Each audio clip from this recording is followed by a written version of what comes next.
In the 25th century, humans made contact with an extraterrestrial civilization and discovered that the bizarre traditions of its representatives were destroying millions of people. Oh my God. What? It says, is anyone out there? The action begins in the 25th century in the office of the first prefect, where he gathers his advisors and insists that tomorrow they attempt to make contact with inhabitants of other planets using a satellite network. The first message sent into space Is anyone out there? Meanwhile, Captain Ed Mercer and First Officer Kelly Grayson meet the new Chief of Security, Lieutenant Commander Taya Kiali, who hails from the Zalian race. She displays a stern and resolute character but assures them that, despite her less than stellar reputation, she will defend the crew from any dangers. Soon on the bridge of the U.S.S. Orville, Kelly decides to propose to the ship's second officer, Borchus of the McClan race, to throw a joint birthday party for their upcoming birthdays. Borchus reacts cautiously to the news, but Kelly tries to convince him that this means twice as many guests and twice the entertainment. However, is this an order? No, it's just a thought. Then I do not wish to have a joint party. Suddenly, Taya interrupts them and reports that she has detected signals of outdated microwaves from the distant Gamma Velorum system. She claims that the signal is not coming from a spaceship but from a planet. Taya then excitedly records the message, "Is anyone out there?" ensuring that they haven't had prior contact with this system. The crew eagerly prepares for the first contact. Helmsman Gordon Malloy engages the quantum drive, and the U.S.S. Orville sets course for the unexplored planet. After some time, Ed, Kelly, Borchus, Taya, and Dr. Claire Finn, following the coordinates received, approach the planet Rigor 2. They successfully land in the capital, where they are welcomed by the first prefect and his advisors, and crowds of local residents witness this historic encounter. On behalf of the Planetary Union, welcome to the galaxy. The crew of the Orville informs the representatives of Rigor 2 that space is populated by a vast array of peoples and beings, not all of whom are friendly. Therefore, it is crucial for them to establish the first successful contact and learn as much as possible about the life of the Rigorians. First Prefect and Chief Advisor Mackle proudly show Ed, Kelly, and Borchus the largest Rigorian astronomical array of 25 satellites, through which they sent the signal into space. First Prefect is amazed that their message reached the extraterrestrials so quickly, as he had presumed it would take decades or even centuries. Meanwhile, Rigorian doctors give Claire and Taya a tour of the maternity ward. Taya notices that all Rigorian technologies are already outdated, but Claire insists that they, from their advanced perspective, observe a young society just beginning to develop. Claire becomes concerned when she observes an unusually high number of premature births among the Rigorians. Suddenly, she is interrupted by an emergency cesarean section. Using a scanner, she determines that there are no indications for the operation and questions the Rigorian doctor about the reason for the urgent intervention. The Rigorian doctor confidently states that the child will not be born a Gileac and wonders why Claire doesn't understand. He explains that Gileacs tend to be violent and extremely destructive, so doctors prevent their birth at any cost through cesarean section. In the evening, the crew of the Orville and the Rigorians gather for a banquet to celebrate the first contact between the two civilizations. The aliens surprise the Rigorians by revealing that they abandoned currency long ago, deciding that forcing people into hard labor for material goods is unnatural for their kind. So it really is a utopia. In addition, Taya demonstrates amazing abilities inherent to her species, effortlessly deforming a chandelier. Then, Kelly mentions that she and Borchus have birthdays next week and that meeting the Rigorians is the best gift for them. But suddenly, the mood of the first prefect changes. Consumed by rage, he demands the arrest of the bewildered Kelly and Borchus and orders the rest of the crew to be checked. The first prefect cannot comprehend how such advanced humans could bring them to a government dinner, but he provides no explanation to the perplexed visitors. In a prison cell, a Rigorian dentist takes tooth samples from Ed, Taya, and Claire. It is soon revealed that none of them are Gileacs. The trio is brought before the first prefect, who is outraged that they put the Rigorians at risk by bringing Gileacs with them.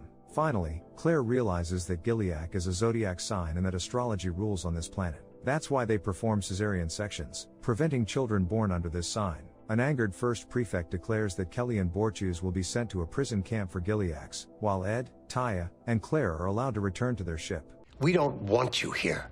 Kelly and Borchus, escorted in special suits, are brought to the camp. They are met unfriendly by the camp leader, who declares that the Gileac camp is now their new home. Kelly and Borchus demand an explanation, insisting that there must be a mistake, but their pleas fall on deaf ears because the order for their arrest came from the office of the first prefect. Attempting to break free, they attack the guards, but the guards prove stronger and threaten serious consequences for disobedience in the future. The camp leader then orders the guards to take Kelly and Borchus to the barracks. Meanwhile, Ed, Taya, and Claire return to the ship and, along with the rest of the Orville crew, contact Admiral Perry. He prohibits forcibly evacuating Kelly and Borchus during the first contact and suggests resolving the issue diplomatically. Ed tries to convince the Admiral that the inhabitants of Rigor 2 are irrational and that Kelly and Borchus are being held in a prison camp simply because they were born on the wrong day. Outraged, Claire also describes the unnecessary surgeries performed to ensure that children are born under different signs. However, these arguments fail to persuade the Admiral, who states that they are on Rigorian territory and must abide by their laws. The Admiral expresses a desire to free the officers from captivity but cannot allow them to storm the Rigorians with force just a day after the first meeting. He urges the disappointed crew to find another way to save Kelly and Borchus and ends the conversation. Officer Isaac, a representative of a non-biological race, expresses interest in the details of astrological practices, and Claire explains that, according to astrology, a person's character, behavior, and even future are determined by the movement of celestial bodies. That would seem scientifically unsound. However, Isaac asserts that this explains the multitude of Rigorian satellites in orbit, designed exclusively to observe the positions of stars rather than studying their physical properties. In the evening at the camp, a disheartened Borchus suggests that he wouldn't mind having a joint birthday party with Kelly now. He asks her if the Orville will come to retrieve them,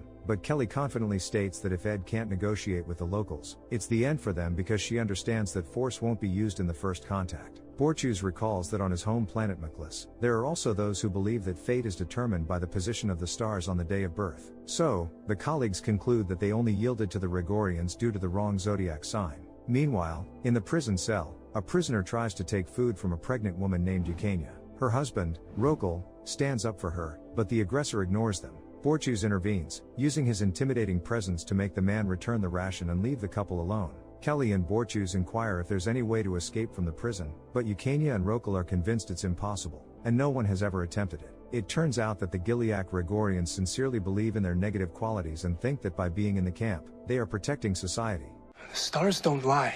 After some time, the first prefect announces to his people through a live broadcast about entering the constellation of Gileak and claims that they have done everything possible to prevent anyone from being born during this period. However, since the system is not perfect, all children born during the month must be handed over to the authorities for transport to the camp. Ed returns to the first prefect, attempting to convince the ruler to release Kelly and Borchus, but he faces a resolute refusal. The captain of the Orville tries to argue that the position of a ball of gas and dust cannot influence one's character, but the first prefect remains firm. He refuses to believe that the universe is chaotic and that nothing matters, regretting that he sent the message into space. He also demands that the crew of the Orville forget about their people in Rigor 2. A month later, Admiral Perry demands the ship finally leave orbit and return to duty. He assures them that an ambassador will be sent to Rigor 2 to continue efforts to free their officers. Realizing they have only one day left to free Kelly and Borchus, the crew carefully studies all available information about the Rigorians' astrological system. Meanwhile, the first prefect addresses the people again, stating that they are now entering the constellation of Vashanda.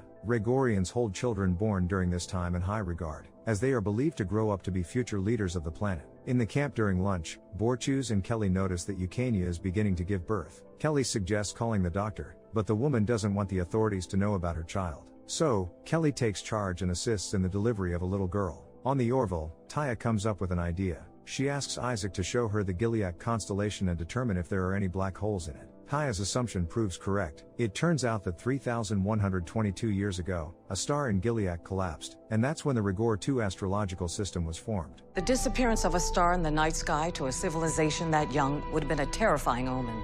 Then Claire proposes the idea of restoring the star, thereby justifying all the Gileaks on the planet. In the camp, Eugenia hides her newborn daughter under the floorboards because she is a Vashanda, and the authorities will immediately take her away. Rokal tries to convince his wife to give up their daughter, arguing that she will grow up in prosperity and lack nothing. However, Eugenia refuses to part with her child under any circumstances. Suddenly, the guards enter the barracks and conduct a thorough search of everyone's belongings. The overseer approaches Kelly and demands that she say she is Gileak trash. Kelly remains silent, but when the overseer puts the barrel of a gun to her face, she reluctantly complies. The guards finish the search, but Rokal stops them and informs them about the baby. Ignoring Eugenia's pleas, the overseer takes the baby girl. Kelly decides to put an end to their unlawful imprisonment. She suggests that they become what the Rigorians perceive them to be, scoundrels and criminals who have escaped. Chief Engineer John Lamar suggests launching a solar sail from a shuttle and positioning it so that the reflected light from the star is visible from the surface of Rigor 2. For the Rigorians, it will appear as if the star in Gilead has returned. John also claims that they can trick their detection system by jamming the signal,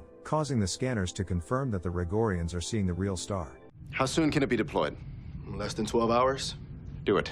Meanwhile, in the camp, Kelly and Borchus attack a guard, steal his weapons, and a firefight ensues. During the skirmish, the fugitives successfully deal with numerous guards. They manage to blow up the lock on the main gates, but then they are surrounded by other guards and the prison chief. John and Gordon report to their command from the shuttle that everything is ready for the operation and then head towards Rigor 2. The overseer decides to stage a public execution of Kelly and Borchus, proving to the other inmates that the stars are never wrong and that Gileads from any part of the universe are equally cruel and irredeemable. Approaching the planet, John raises the solar sail. Adjusting its position and releasing the clamps, Gordon activates the maneuvering thrusters, effectively igniting the star. At that moment, the prison chief orders to open fire on Kelly and Borchus, who have already resigned themselves to the inevitable. However, one of the prisoners notices a new star in the Gilead constellation. Also puzzled by the sight is the first prefect, whose advisors confirm the appearance of the new star. The ruler decides to convene an emergency assembly.